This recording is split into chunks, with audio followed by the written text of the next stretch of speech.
पुढे जाऊया छत्रपती संभाजीनगर जिल्ह्यातील माणकी गावातल्या कानिफनाथ गतिमंद निवासी विद्यालयातल्या मारहाणीचा आणखी एक व्हिडिओ समोर आलाय। यामध्ये केअरटेकर प्रदीप देहाडे विद्यार्थ्यांच्या पोटात, पाठीवर आणि तोंडांवर बुक्क्या घालत असल्याचं व्हिडिओमध्ये स्पष्ट दिसतंय। शिपाई दीपक इंगळे यांनाही विद्यार्थ्यांना बेदम मारहाण केली होती। शिपाई दीपक इंगळेनं गतिमंद मुलाचे हात पाठीमागे बांधून मारहाण केली। दरम्यान हे दोन्ही व्हिडिओ अंगावर शहारे आणणारे आहेत।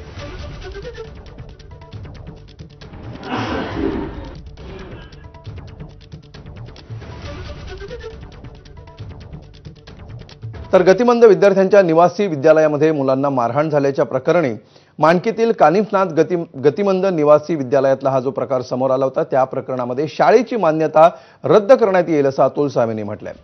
ओबीसी कल्याण मंत्री अतुल सावे यांनी ही माहिती दिली आहे। भाजपचा संस्थाचालक असेल तरीही कारवाई करू असं सावेंनी म्हटलंय।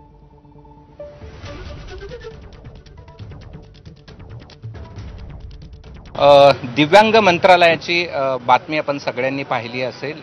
त्यात जो व्हिडिओ व्हायरल झालेला होता त्यामध्ये गतिमंद विद्यार्थ्यांना बेदम मारहाण करण्यात आली होती आणि त्या खात्याचे मंत्री अतुल सावे आपल्यासोबत आहेत। मी सकाळीच बातमी बघितल्याबरोबर आमचे आयुक्त आणि आमचे सेक्रेटरी दोघांनाही फोन करून सांगितलं की ताबडतोब त्याची एन्क्वायरी करा आणि जर त्याच्यात तथ्य असेल तर कडक कारवाई त्यांच्यावर केली पाहिजे।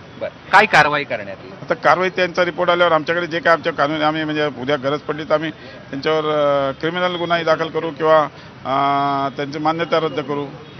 पण हे किती वेदनादायी आहे अशा पद्धतीने? आता पहिल्यांदा आमच्या समोर आले ना, आम्हाला काय माहित नव्हतं, आली तर आम्ही नक्कीच कारवाई करू। नाही, 2018 पासून हे सगळं सुरू होतं। माझ्यासमोर मी मंत्री झाल्यावर माझ्यासमोर पहिल्यांदा आले, त्याच्यामुळे कठोर कारवाई करण्यात येईल। यस, कठोर कारवाई। पण तो संस्थाचालक जो आहे तो भाजपाचा पदाधिकारी, असं कोणी असलं तरी आम्ही कोणाचीही गैर करत नाही, हे तुम्हाला माहिती आहे।